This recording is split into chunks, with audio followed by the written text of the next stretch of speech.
जैसा करोगे वैसा भरोगे। किसी जंगल में गीदड़ों का एक झुंड रहता था। वो सब मिलजुल कर खुशी खुशी जिंदगी गुजार रहे थे। एक दिन एक बड़ा ताकतवर और मस्त हाथी रास्ता भटक गया और उस जंगल में आ गया। उसे वो जंगल बहुत खूबसूरत लगा, इसलिए वो वहीं रहने लगा। हाथी रोज दौड़ता, झूमता, मिट्टी उड़ाता और खेलता, मगर उसकी मस्ती से गीदड़ों के घर बर्बाद होने लगे।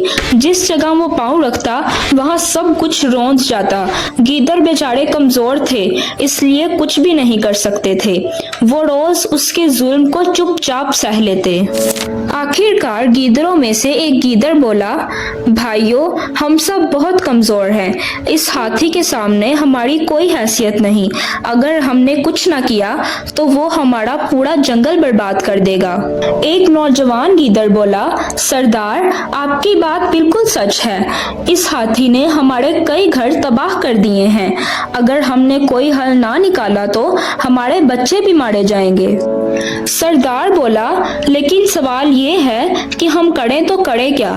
सभी खामोश हो गए, किसी को कोई तदबीर न सूझी। तब एक बूढ़ा गीदड़ आहिस्ता से बोला, मैं हाथी को जंगल से भगाने की कोशिश करूंगा। सब चूक गए। एक गीदड़ ने कहा, अगर उसने आपको मार दिया तो? गीदड़ बोला, मैं अपनी उम्र गुजार चुका हूँ। अगर मेरी मौत से जंगल बच जाएगा तो ये मेरे लिए फख्र की बात है।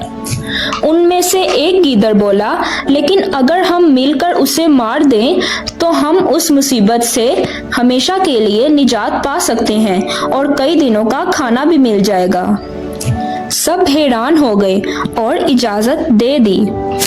अगले दिन बूढ़ा गीदड़ हाथी के पास गया और अदब से बोला, महाराज, मैं इस जंगल में रहने वाला एक गीदड़ हूँ। यहाँ के सभी जानवरों ने मुझे आपके पास भेजा है। हाथी ने हैरत से पूछा, क्यों? गीदड़ बोला, सब जानवरों ने तय किया है कि आप ही इस जंगल के राजा होंगे। आप बहादुर, ताकतवर और अजीम हैं, इसलिए हम सब आपकी खिदमत करना चाहते हैं। हाथी बहुत खुश हुआ और बोला, वाकई, कहाँ चलना है? गीदड़ बोला, आइए महाराज, सब जानवर आपके इस्तकबाल के लिए तैयार हैं। हाथी गीदड़ के पीछे खुशी खुशी चलने लगा। बूढ़ा गीदड़ जानबूझकर उसे दलदल वाले रास्ते पर ले गया। वहां पहले से गीदड़ों ने सूखी पत्तियों से जमीन को ढांप दिया था ताकि वो दलदल नजर ना आए।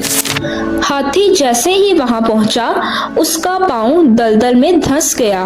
वो जोर जोर से चिल्लाया, मैं फंस गया हूँ, मेरी मदद करो।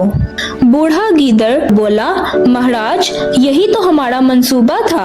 आपने हमारे घर तबाह किए, अब आप खुद इस दलदल में दफन होंगे। फिर सब गीदड़ वहां आ गए और दलदल में फंसे हाथी पर हमला करके उसे मार डाला।